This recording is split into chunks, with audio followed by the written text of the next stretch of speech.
coming. It's incredible to be having our fourth event. This is such an honor and privilege for me to see every single one of you showing up and saying yes to yourself. One of the things that this journey has really shown me is that the women who make it into leadership roles are the ones who say yes. They're the ones who do show up to events like this. They're the ones who show up to be mentors. They're the ones who show up to be menteed.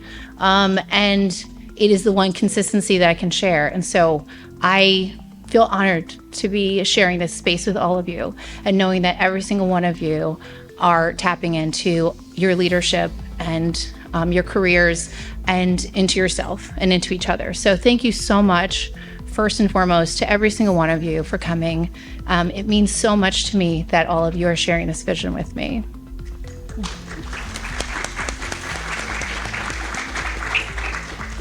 So I also want to thank all the portfolio heads who have come.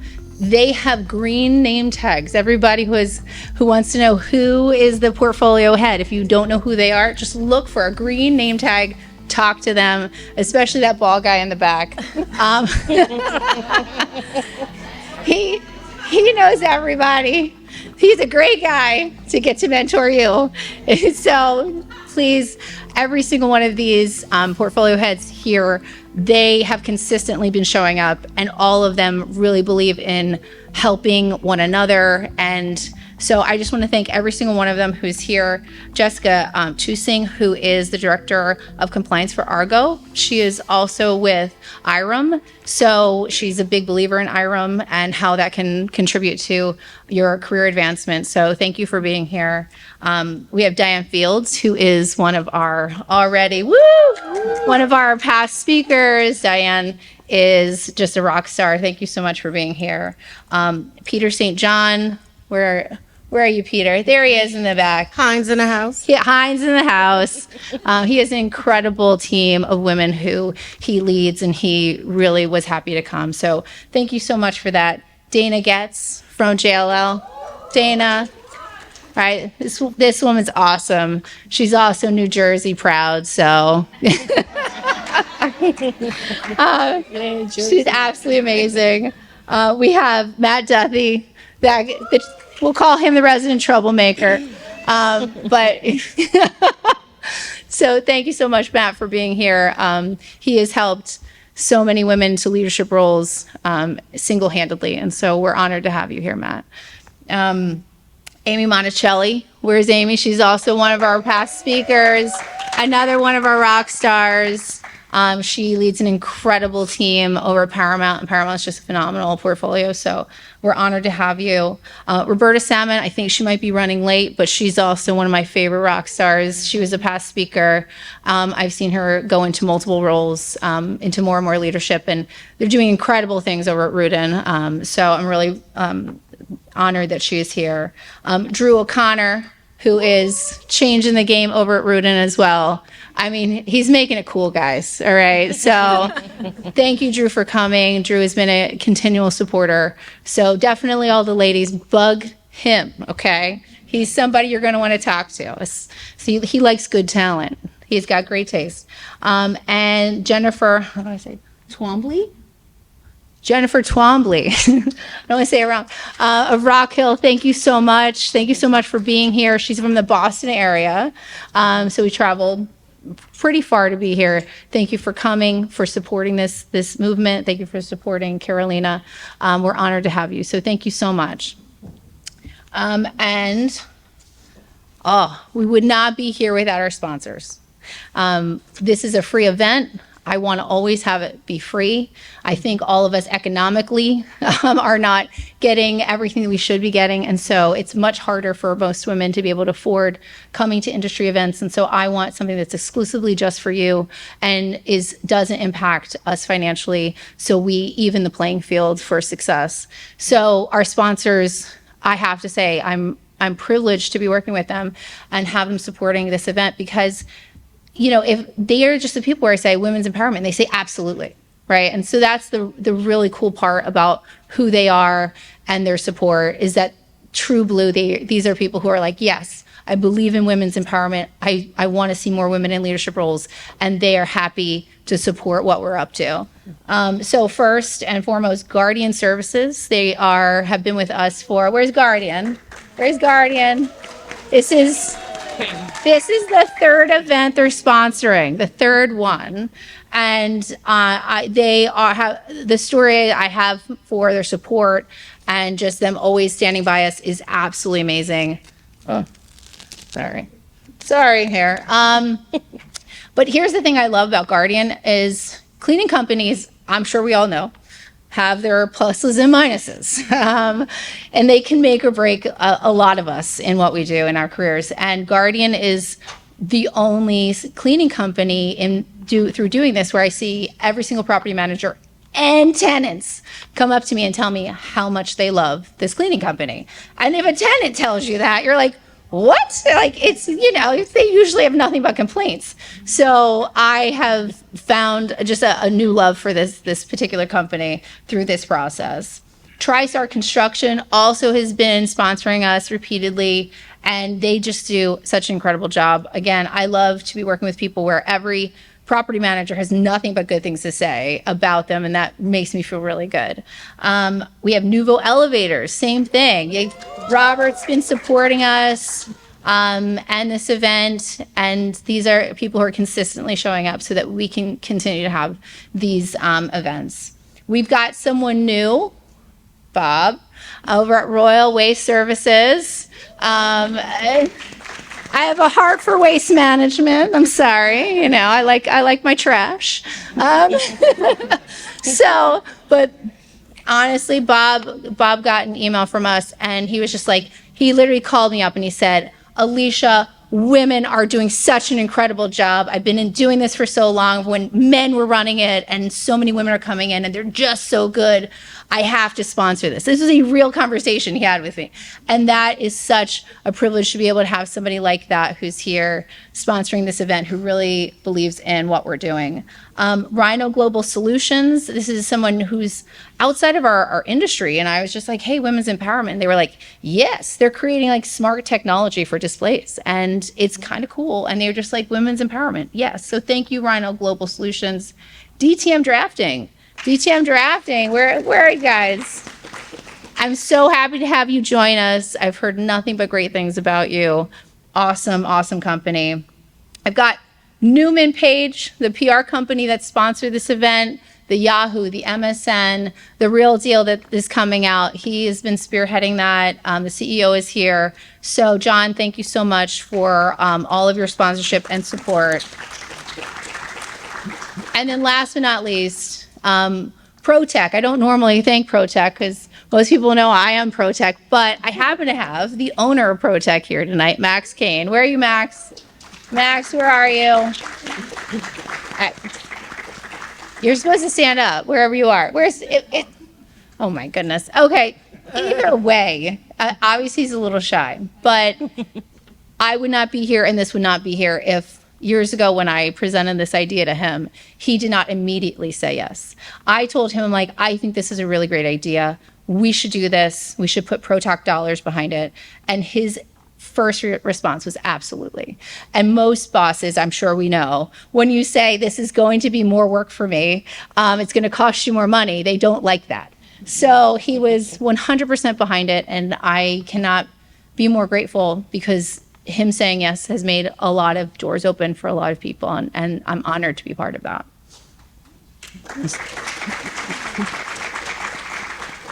And last but not least, I just have some special people who I'm going to thank. Carla Rooney of Paramount. Carla, this woman has been supporting me in doing this since day one. She's been supporting me in ProTech since day one. She was the first person in Paramount portfolio who had said yes to using ProTech. So she has just been a champion for me and for the visions that I've been doing. So thank you, Carla, for everything. I'm going to thank Melissa Reed. She's who's hooking us up with Turt two times in a row. She isn't here tonight because her brother's getting married, but Melissa is also a huge supporter and she's really helping us out. And and Tarte Cosmetics. Thank you, Tarte, for giving us free makeup. A woman's favorite gift is free makeup. And then Gail Keane. I don't know if anyone saw the emails and the calendar invites. I don't know what Microsoft did. That poor Gail was simply on the invites and sending it out, but she got so many emails back and accepts and tentative. So Gail, thank you for honorarily being a part of my team and helping me put this together. So that's all the thank yous for everybody.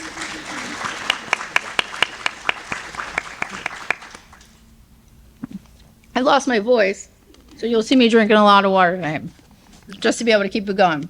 All right, and I also have, because it was something a lot of people came up to me about with the panel where they were saying, Alecia, I don't have a recording of the last panel. What did people say? I want the answers. So I do want to let you know, in the fall, we are launching a podcast, pending I get everybody's videos done, but so that you can access all of the information and the wisdom of all these incredible speakers on an evergreen level. So it won't be necessary for you to only come to these events. Come to the events because you want new information, because you want new connection. But I'm going to try to make sure that everybody has access to this incredible wisdom on an evergreen level. So look out for that in the coming months, because we're really excited to be able to offer that to everybody. All right. Now, without further ado, let's talk about this incredible panel that we have. First, thank you guys for being here. Thank you. Thanks for having us. So let me introduce our incredible panel that we have here tonight. So first we have Carolina Ramos. She is the head of the Tri-State Region for Property Management and Construction at Rock Hill Management. We have Laura Palumbo, the Portfolio Manager at Empire State Realty Trust, and Nikisha Shaw. She's the Senior Portfolio Programs Manager, Environmental Health and Safety and Sustainability at Hines. So I would affectionately call her a green queen. So if anybody needs some advice, she's the one to bug. So the first thing I'm going to start with is, can each of you, we'll start with Carolina, just tell us all about your background. How did you get into property management, and more about what you do in your role today? Sure. Just want to kind of echo Alecia and say thank you all for coming, to the sponsors, to the portfolio heads, and the past speakers. It's an honor to be here, and thank you for allowing us to speak. So I've been in the industry for 22 years. I started as a property administrator. I stumbled into this glorious industry, and I saw my career path. As soon as I started working in this industry, I said, this is what I want to do for the rest of my life.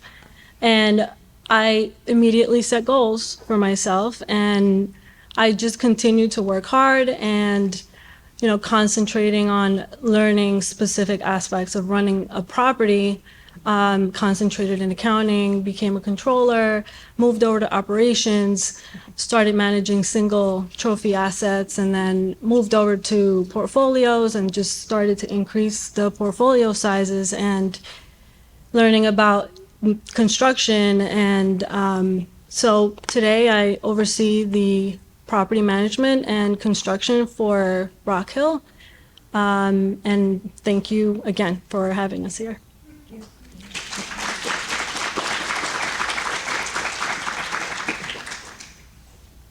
My name is Laura Palumbo, and I have been in property management for 5 years, but I've been in commercial real estate for a very long time. So, so I started out actually working on Wall Street for 2 years, and I had enough of that. And then I went to work for Helmsley Spear doing internal auditing, and that's when I discovered that I loved real estate. Most of my career prior to property management was in asset management, and I worked in New Jersey and worked in New York. Also did some setup for some property management accounting and worked on the debt side as well for a large insurance company. And so I would say now, being in property management for 5 years, I started right before COVID. So I had some interesting experiences with not understanding a lot of things in property management, being challenged, and was very happy to deal with the challenges. Had the riots, had lost a property manager, an assistant property manager in one of the buildings in my portfolio, almost 1 million square foot building that I all of a sudden had to become a property manager. So I've really enjoyed property management, and I have a great, great appreciation for property managers that I did not have when I was in asset management. So I'm happy to be here. Thank you to everybody that is a sponsor. Thank you to Alecia for setting this up, and I hope everyone has a great time.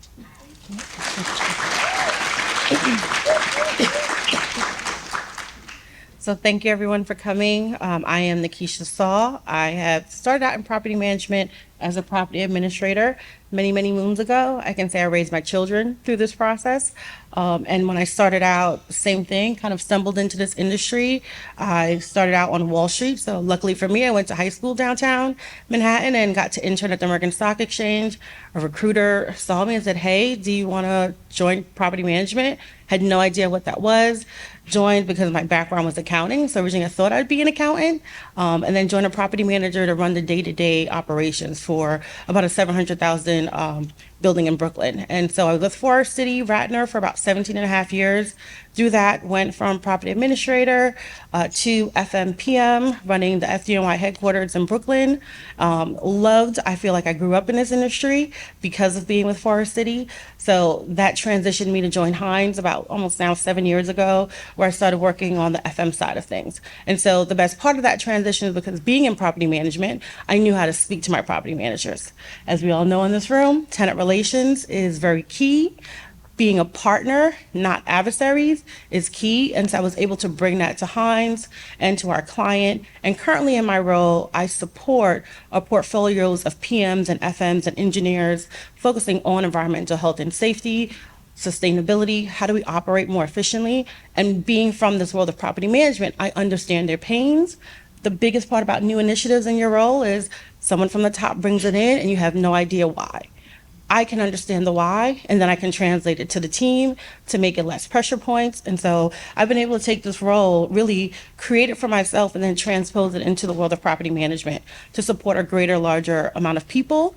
My passion in property management is also diversity. So in my current role, I am also the East Region Black Employees Advancement lead for New York City, Boston, DC, everything around the belt.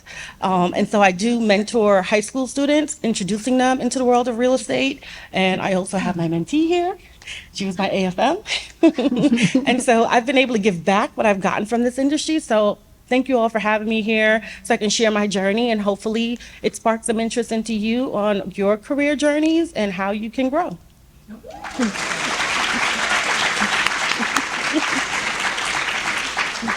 The thing that I love about this panel is that everyone here is so unique. I look at Carolina, and she has made herself the jack of every trade, like, and not even a jack. She's an expert in so many verticals. And she's, what is that?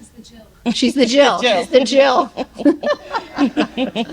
But that's so cool to have somebody who is so diversified on an expert level. We have someone who has a background in finance, which is incredibly cool, and has an interesting perspective that many of us don't come from. And then we have Nikisha, who is so passionate and so knowledgeable in all health, safety, and environmental things. It's overwhelming. And even the fact that she's spearheading equality on a level for Black women is incredible. So this is such a wonderful group of people. And thank you so much for joining us and being willing to share your wisdom and your pain, and hopefully save somebody from some of the scars that we bear. So without further ado, I'll ask the first question to Carolina, and then the same question will go to you, Laura, and then to Nikisha. What are some leadership challenges unique to women, Carolina? So there's a laundry list, but I think one of the main, I think one of the ones that I would like to highlight tonight is the stereotypes. When I started in this industry, I had just turned 20. I was very young, And so I felt like every time I went on an interview or I spoke to someone in the industry, they thought I was inexperienced. Then when I was in my 30s, it was always a question of, well, she's probably going to start a family and she's going to need time off. Then when I turned, I was in my 40s, it's, well, now she has kids and she's not going to have time for work because they have activities. And I feel like as we get older, you're in your 50s or your 60s, now they look at you and they say, well, you just don't have the energy that we need because you're too old. So what do we have to do to be able to keep up with, the male counterparts in our industry? We have to educate ourselves. We have to build networks. We have to get out there, use your resources. You have to really work twice, 3 times as hard, unfortunately, than our male counterparts. But I think the stereotypes are probably one of the things that I struggled most throughout my career. And so I've always worked really hard to stay current. Every acronym that I can get behind my name, I do because it makes me stand out. I am not a networker. It's not in my DNA. And I've had to change that about my personality so that I can get ahead in my career the right way, because there's other ways that don't align with my values. And I want to be known for my hard work, my dedication, and my focus. And so I think that, we all have the opportunities. It's all about just tapping into them and just, exposing yourselves to what's out there. That's good. And I love that the room, there was like, everybody was agreeing with the stereotypes you said. So, I mean, the whole room was like, yes! You nailed it when everyone's like, I know! So, Laura, same question. I'll read it again. What are some of the leadership challenges unique to women? So as Carolina said, there is a laundry list.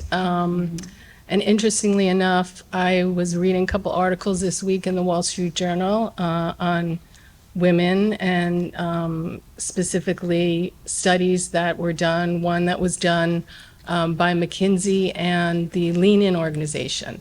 And I think everybody has heard of Lean In and Sheryl Sandberg, which the book came out in 2013.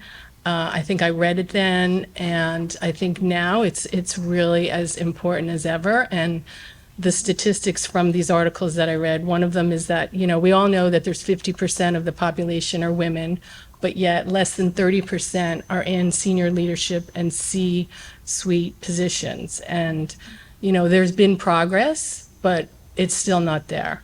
And women also do not make the same pay that men make. And it also said in 2023, women, their annual revenue went up 1.3% and men's went up 3%. So it's just, we really have to keep pushing. I just feel like there's situations where we just need to show that we are worth it and that we deserve to be paid as much as men. And I think as a woman, you just need to always get in the face of men and people that are reflecting on your life and that are going to be responsible for what you get paid. The double standard also is something that is, you're always going to be questioned about, well, how would a man do it? But women are so much more talented. Come on, let's face it. We can multitask. We can multitask. We can give birth. I mean, we I don't know too many men And that bounce can do that. back. And what? And bounce back. Yeah. I mean, and there has been a lack of support for working mothers also. And I've seen a change. I can say when I had my child 19 years ago, I mean, there was no mother's room. So I had to sneak up somewhere in the building that I worked at and do my thing for nursing. So, I mean, it's getting better. It's getting better. But we all have to just keep in front of it and keep going, and eventually I think we'll get there. But I think the Lean In organization is something that's really interesting. And if you haven't read the book, I would highly recommend it. I would also recommend also the book called Grit by Angela Duckworth, which is another really, really good, timely book. I read it. It's You great. read? Yeah, it's a great book. And check out the 2 articles in the Wall Street Journal this week. Thank you. That's good. And Nikisha, same question. What are some of the leadership challenges unique to women? So I actually wrote down a list because there is a list, right? So not getting visibility in your work or a man trying to take credit for your work.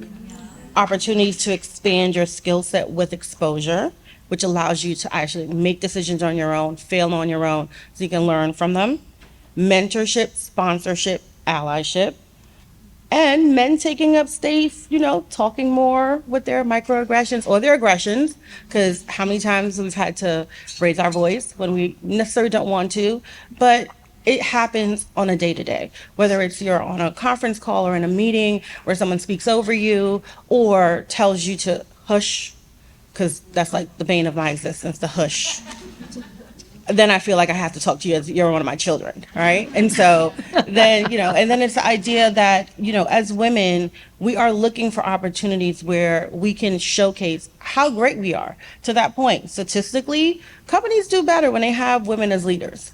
100% diversity in the workforce and in the leadership roles are required because that's how actually companies are making their money. And whether men want to admit it or not, we also have the gift of making them believe that they've made a decision that they thought they were making. We all know that, right? So that's also a gift, right? There's a saying of like, happy wife, happy life. Well, convince your husband it's his idea and you rock too. Or your boss. So that's definitely the key to like what I've seen and how I've been able to battle those things is just really trying to also evaluate the men that you work with, because they all have telltale signs of how we can figure out how to either work with them or do conflict resolution and even cheerleading for yourself. Because having the belief that you are worth and worthy of everything, even when those missteps happen, even when those disappointments happen, once you have that belief in yourself, nothing else anyone does can matter because you know what your path is and you know what your worth is. That's good. All right, something I have to say about this panel. They're obviously nailing it. I mean, when you see the whole room go in an uproar, they're like, oh my God, especially the pay inequality. All right, we will go to the next question. But you guys are just so awesome, and you're just making such great points that we all struggle with every day. So thank you for that. What is the best leadership advice you've ever gotten? And we'll start with Laura. Laura, what is the best leadership advice you've ever gotten? So I was never mentored in my career or had any sponsorship, but I've gathered pieces here and there from people that I've admired in senior leadership positions, women and men. First thing I would say is make yourself stand out. Always be willing to be open with any team that you have. Open communication is really a good thing in a leader. Understand and try to empower your team to be taking risks and not to be afraid to fail, because people can learn a lot from failure. Failure is only a lesson. Failure could be a very good lesson. You can revisit why you failed. Try to do better. Continuous learning. You should always have continuous learning within your career path so that you can take on things that you personally think you need to learn to continue to go forward. I think that's about all I can think of now. And just to recap, her answer is no one gave her the best advice. She had to put it together herself. So hats off to you, Laura, because I know I don't know where I'd be with some of the best advice I've gotten. And I thank every day those people because it impacts every part of my day. So it's a very real thing that many women face in our career paths where we don't actually have anybody taking us under their wing and we don't have somebody supporting us, and it makes the climb that much harder. So thank you for sharing. I will that. say, actually, I had the opposite in one of my early positions where I had what they call the queen bee syndrome, where I was young and I had just started, and I tried to befriend a couple of women that were at senior positions. They wanted no part of it. And, you don't know whether it's because they feel like they don't really want to be seen as supporting women in front of men, or or part of me thought, well, do they feel like I got here and I'm not going to help you get there? I mean, unfortunately, That's it happens. still a problem. Yeah, and Yeah, that's, it happens, it is. unfortunately. And that's, let me tell you, for the credit of everybody here and every woman who has sat in these seats, and for the women in this room and has been in, who has continuously come to these events, these are women who are supporting women. But I think there is that issue still happening. And all we can do is be a beacon and try to show that there is another path. And that there's more inside of this path of helping others than there is in just self-serving yourself and just trying to keep it all for yourself. Because I haven't seen anyone high in any leadership position who wasn't there building other people up. So, that's real. That's so real. And I see it every day. Especially when I'm like, hey, do you want to be a speaker? And they're like, no. To their credit, some people are shy of stages and have stage fright. But anyway, Nikisha, I'm going to ask you the same question. What is the best leadership advice you've ever gotten? So there's two that stand out. So my property manager, I always credit my career to him when I first started out, because he literally, on his last day in the office when he was retiring, he said to me, be your own cheerleader. No one cheers for you if you don't believe in yourself. And that was him walking out the door, telling me to hold my head high. Getting a little emotional because the other part of my success is a woman who was a leader and was in a position to promote me and sponsor me. And I give her credit all the time. Marianne Gilmartin. I became a FMPM because my division of our firm, when I worked for Forest City Ratner, the only division that didn't have a woman VP, woman manager, was our property management team. And she formed our first women's group to empower women within our firm. And when she took the reins from Bruce Ratner, she said, this is a meritocracy.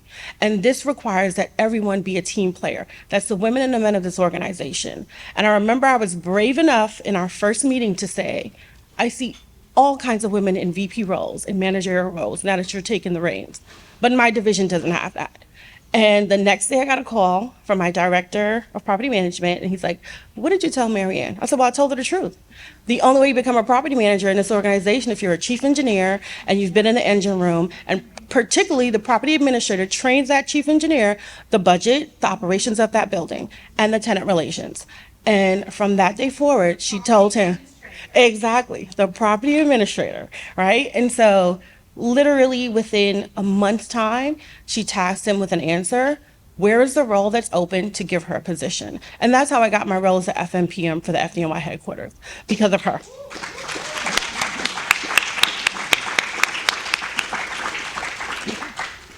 Carolina, what is the best leadership advice you've ever gotten? So, when I started in this industry, like I said, I was really young. I didn't know anyone. And I thought to myself, well, I'll be recognized for my work. I'll just put my head down and, plug along and somebody will notice me. And that doesn't work.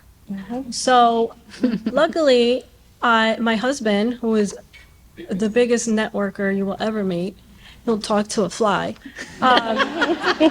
He encouraged me to come out of my shell, to meet people, to go to events.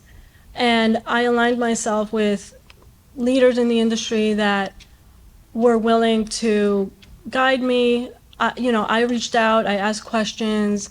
I would sit down with them and say, look, this is where I am in my career. I want to make a move. And one of those people is here tonight. And I just want to say a big thank you to Matt Duthie because I told you. I told you. I have learned so much by not just having conversations with Matt, but also watching him and the immense knowledge that he has, and his willingness to help people, no matter what gender you are. So I would say that even if you don't have a mentor that's guiding you, find someone, find a group. You shouldn't have just one mentor. You should have multiple, and they should be from different backgrounds, because you can really take so much experience from these leaders and apply it to your own career path. And good. I do want to add just one more piece to that. Yeah. And now that I'm in the senior role, you keep growing as you go along. So what I have learned is that in addition to your mentors, your sponsors, and your allies, you also need an executive board. So if you think of yourself as a business, just like any organization, they have an executive board who advises them on things. I have key C-suite leaders that I can call on their cell phone, ask them a question, whatever transition I'm making in my career, what I'm thinking about, and that executive board gives me a variety of different opinions so I could make a decision or help me make that decision. So that's also something to think about in addition to your networking. Build a network of executive leaders, and it could also be your best friend, because your best friend too could talk you off a ledge if you need to. It's good. Such good advice across the board. This one is a question that we don't actually see a lot, but is near to my heart.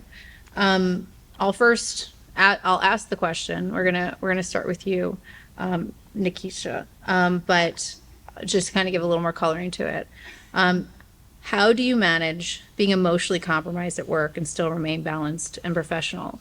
And this is one that I really think is an important one, because as women, you find out you're pregnant and you still have to show up to work and pretend like you're not, and nobody knows, and you're stressed out. You could also be experiencing a miscarriage at work.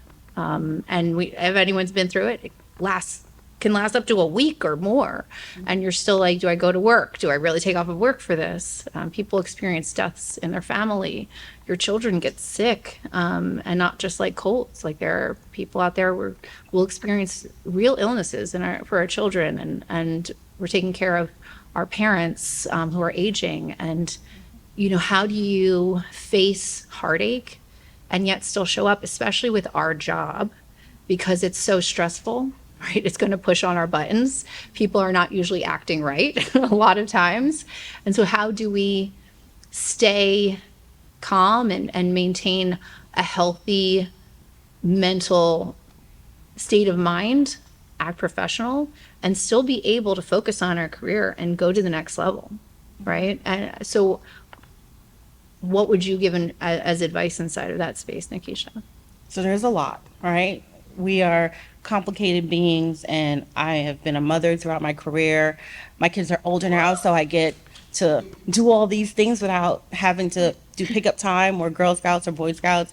But definitely also I've been able to really assess for myself where my safe spaces are. And that goes back to your villages and your tribes and the people who support you.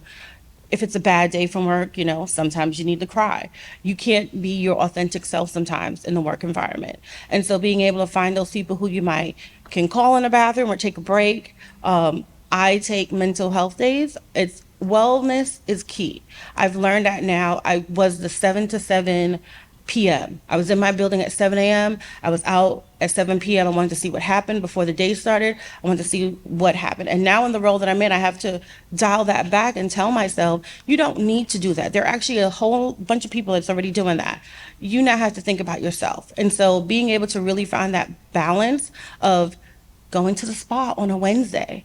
I am not repping them, but the QC Spa has a great view of New York City on a Wednesday, and you're in the pool and you're realizing that my phone is in the locker and I'm not answering an email today. Because how many of us, I've experienced getting a blood transfusion. I had a medical emergency, I had a project going on, and I was getting a blood transfusion in my hospital bed and still calling the contractors because work had to happen the next day. And we were on a deadline. And so those are the kinds of constraints that you go through that as a woman, you're now feeding into this male dominance that you must have to go and go and go. So I've also had to learn where I can pause. And so I give an example during COVID. My daughter was in high school and was at a boarding school and went from complete active life to in a pod of 6 people that she could only talk to and wear a tracking device. That was not the environment that I wanted for her. So I took time off of work to be a caregiver, to set her up for homeschool, give her what she needed. And it took a lot for me to do that and be courageous to do it because I thought I had to be in the office. The office was still there when I got back. And so I learned, sometimes one of my friends said to me, it's like when you're in a car. You park, you put the car in park, you get out, you do what you got to do, get back in and hit drive again. And as women, we have that capability. And if we trust in ourselves, no matter what gap you take, no matter what pause you take, the worth that you have and the knowledge that you bring to your team will never, ever fail. And that's how you'll always be successful. Thank you.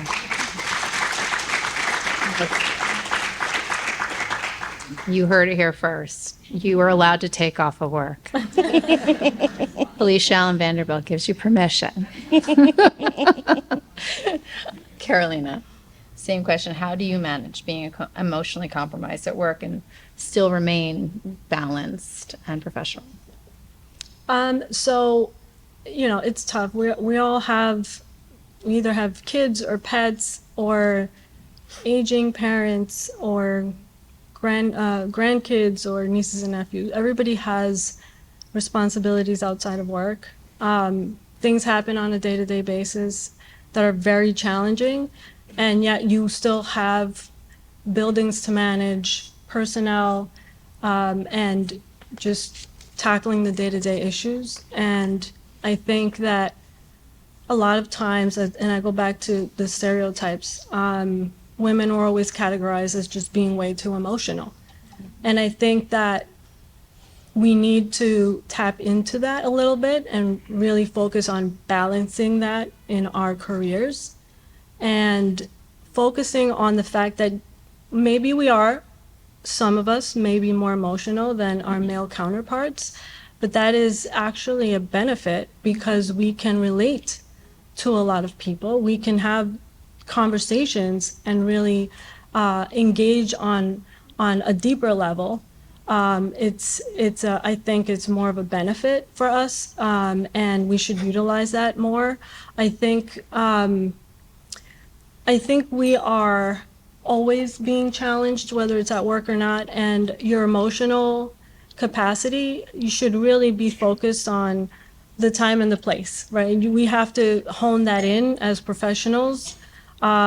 Take time for our family because it's important. It's not just about the career. My motto in life is it's all a balance. If you maintain a balance with everything, it'll work out. It'll all work out in the end. If you shift to just work, it's going to hurt you in your personal life, your family life. If you shift the other way, it's the same thing. So maintain a healthy balance. Tap into your emotions when you need to at work. And always stay true to who you are as a person, and just speak to your team and your counterparts in the industry with sincerity. I think that's the most important thing. Yeah, that's good. That's good. Laura, same question. How do you manage being emotionally compromised at work and still remain balanced and professional? I'm sorry. I just want to tell a story that Alecia reminded me of when she said pregnant. So when I got married, I lost a lot of weight, and I was like Jennifer Aniston thin. Okay, and I got pregnant a month after I got married, and I was not going to tell anyone for a while, obviously. And I was in my office, and it was my boss, came, stood in front of everybody and yelled, "You're pregnant!" And I was horrified. I was just like, what? I went home and I said to my husband, never say that to a woman in your life. Like, never say anything about a woman's weight because it's horrifying. Anyway, I just that story sticks with me forever. So unfortunately, I've had 3 instances with people that I've worked with that have actually passed on while I was working. I've had 3 deaths personally in my personal life as well. So I've really had to deal with answering this question and living this question. So for me, what I did was I acknowledged it, right? I said, like, I'm going through this. I need to give myself space. And I would seek out people I could talk to at work. And if you're lucky enough and you can actually talk to your supervisor, I mean, that's the best. And just be honest and say, you know, this is what I'm going through. And if you have a good supervisor or boss, they will say, fine, do what you need, take the time you need, you can do it. I would take walks. I would, you know, all of a sudden get upset, take walks, do deep breaths, but always tried to stay professional when I could. And self-care, like, absolutely just think of what I could do to make myself feel better while I was dealing with the situation. And I was fortunate enough to have people help me through it. And I think, and that's key. That's good. That's good. I mean, one of the biggest themes I've seen in that is the stepping away. Like, that's one of the consistencies inside of when you're emotionally compromised. I think, especially in this industry, everything does really feel like it's urgent, it's really important. And to just sit there and say, it's not more important than my mental well-being and how I'm going to respond. Because let me tell you, everybody's going to push your buttons. And when you're compromised, it's harder. It's much harder. So I think that really, that's great advice. All right, this is the last question. We're gonna start with Carolina again. As firms focus on ESG, how can women in property management pivot to include sustainability in operational practices and being more innovative to advance in their careers? And this one I'm going to give a little more coloring to, as this actually helped my career. And mine. So yeah, and Nikisha's. So, you know, I got plugged into ProTech as a property manager because yay! Because I was really plugged into doing all the sustainability stuff for my building, and I really became passionate about it. I also like the fact that it made my life and my job easier. So I was like, if I don't get ProTech all the e-waste in this building, they're going to stop sending a truck. So I'm going to keep doing this because it's making my life better. But, you know, fast forward, because I was so passionate, because I did so much on a sustainability level, because I was so plugged in, the opportunity for me to come and expand and run an entire division and finally have the E in my title, right? I've got executive in my title, yay. Yay, it's yummy. But, you know, it's all coming from sustainability. And so I can see how these doors open up personally. So that's kind of where the question is coming from, where how can women spin all of the things for sustainability that are happening and leverage that into more leadership roles and to get more senior positions? So obviously sustainability, ESG is very, very important in our industry. Local law 97 is hitting everyone in the face right now. And it's a great opportunity to really tap into your resources, your consultants. They really are the most knowledgeable in this industry. And they're ready, willing, and able to provide you with the information you need. I've had some of our consultants set aside time for webinars so that they can train our teams on specific things that are important to what we're doing in our buildings. And I think that obviously ESG, energy efficiency, LEED, all of these things are very important, and they're all available. If your company offers an opportunity to take courses so that you can obtain licenses, do it. Make the time, because it's important, it will help you stand aside from all the other people in the industry who are applying to the same jobs that you're applying to. It will make you stand out, I should say, in the industry. So take advantage of those resources.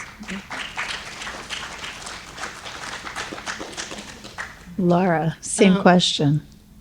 So I would obviously try to understand your organization's goals for sustainability, as Alecia said, and Carolina, Local Law 97. At ESRT, we're dealing with all of them. We have a great group, sustainability group that helps us. We're dealing with Local Law 97, Local Law 88, water curtailment, you name it, we're dealing with it. And I took it as a personal objective of mine last year when I went to my property managers and said, reach out to all your tenants and tell them that we will pay for removal of composting if they buy the bins. And so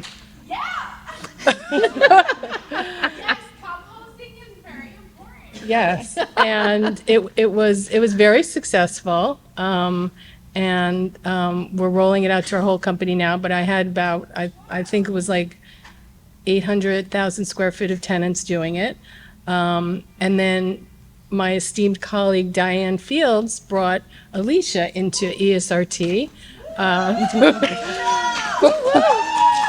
For the electronic recycling, and I mean, I don't know if we have the counts for this year, but we last year had like 100 and Killed it last we had year. like You guys- 102,000 pounds of e-recycling, and it's just been so great. Tenants appreciate it, and we're all interested in the environment and what we're going to leave to our children and our children's children. So, the more involved you get, the more you know about it. Take classes, the more you learn. And make it, something that's one of your goals. I think, everybody has to be interested. That's good. Oh, Nikisha. Nikisha. So ironically, my current role is literally because I answered the question of how can we be more sustainable in our firm. And so they said, oh, what are the ideas? I ended up writing 5 pages. I like to work late. I wrote a whole myriad of ideas. They're like, tag your it, now you're going to build it. So that was a bit scary because sometimes when you raise your hand to say yes to something, then you have to back it up, right? And so those ideas have become a 3-year journey of looking more at property management on a portfolio level and a global level. So while my role at Hines is for a particular private client, I've been able to change their portfolio and how they think about their global waste management, the E and ESG on a regulatory standard, so working with our teams on all the local law, regulatory compliance, and on all the other things that we don't think about, right? And so making people look at property management just from a way of, let's think about do it right the first time, and that creates a synergy where you feel innovative, you feel like you're bringing in a new breed to the industry. Our industry is typically slow to new technology, right? So I also would encourage you attend certain conferences. There's CRETech, there's, Build New York, there's the USGBC, there's all these other organizations that will give you exposure to all the things that are happening in the industry, and being able to bring ideas like electronic waste bins that now sort the trash and teach that teaching. You bring those offerings to your tenants or to your clients. That shows innovation and advancement to where we're going in the future, because definitely when we compare ourselves, and I actually attended, I'm also a REBNY fellow. Shout out to REBNY. A couple of my REBNY fellows are here. One of those initiatives that we did, we actually went to an event where we met the mayors from London and who came to New York to work with our mayoral office. And so our mayoral office of sustainability has put together, it's like literally a 150-page document on where we are going for the city of New York. And those laws and regulatory standards are being rolled out. And for the property managers who are slow to look at that document and look at where we're going for the future, where it's resiliency. We all lived through Sandy. If you were a property manager, you knew what that was like downtown. The resiliency that we need to build for our buildings, backup generators. I mean, my first sustainable project was actually an additional backup generator for the FDNY after Sandy, because we realized how important it was just to have the infrastructure to support, and knowing that that was headquarters and ground zero for everyone in New York City when we were shutting down and there were road closures. Things like that make you have to be reactive. And so you want to think about, how can I be proactive for a solution or a problem that we might not be thinking is a problem today, but it's be a problem in the future.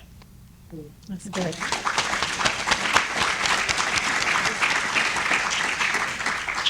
And I think, the common theme I'm seeing is you can utilize it to stand out, right? If you become an expert in certain things. And one of the things I'm noticing on the ESG level is that boards are really starting to pay attention to ESG. And so if you're in a leadership role, you're trying to be in a leadership role, and you happen to have innovative ideas and you can stand out through them, it's just another tool in the belt. And that's really what you can look at it as. Like, what else can I do for people to start noticing me?